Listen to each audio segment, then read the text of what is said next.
ఈ రాశులకు అఖండ సంపదనిస్తున్న శుక్రుడు. తులారాశికి శుక్రుడు అధిపతి. ఈ నెల 18వ తేదీన శుక్రుడు ఈ రాశిలోకి ప్రవేశించాడు. దీనివల్ల మాలవీయ రాజయోగం ఏర్పడింది. ఇటువంటి రాజయోగాలు వ్యక్తుల జీవితాలను పూర్తిగా మార్చేస్తాయి. 18వ తేదీ నుంచి 28 రోజుల పాటు శుక్రుడు ఈ రాశిలోనే ఉంటాడు.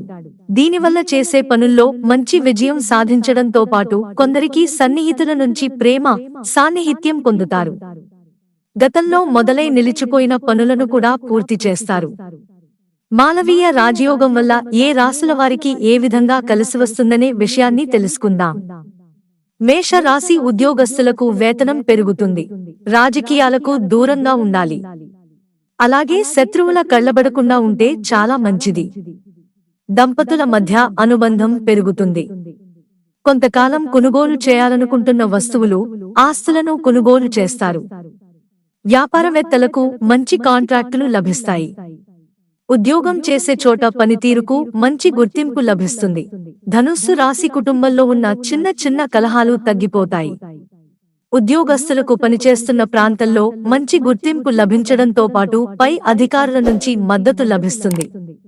దాంపత్య జీవితం కోసం ఎదురుచూసేవారికి ఈ సమయంలోనే శుభవార్తను అందుకుంటారు. సంతోషంగా, ఆనందంగా జీవితాన్ని గడుపుతారు. వ్యాపారస్తులకు వారి వారి రంగాల్లో మంచి ఎదుగుదల ఉండటంతో పాటు కొత్త ఆర్డర్లు లభిస్తాయి. వ్యాపారాన్ని విస్తరించే అవకాశం ఉంది. తులారాశి ఈ సమయంలో వ్యాపారం ప్రారంభిస్తే వారికి తిరుగుండదు.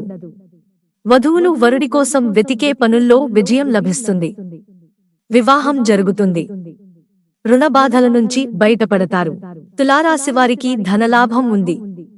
కుటుంబ సభ్యుల మధ్య అనుబంధం బలపడుతుంది. సమాజంలో గౌరవం పెరుగుతుంది. గతంలో మొదలై నిలిచిపోయిన పెండింగ్ పనులను ఈ సమయంలోనే విజయవంతంగా పూర్తి చేస్తారు. మిత్రులారా, ఛానల్ సబ్స్క్రైబ్ చేసుకోవడం మర్చిపోకండి. ధన్యవాదాలు.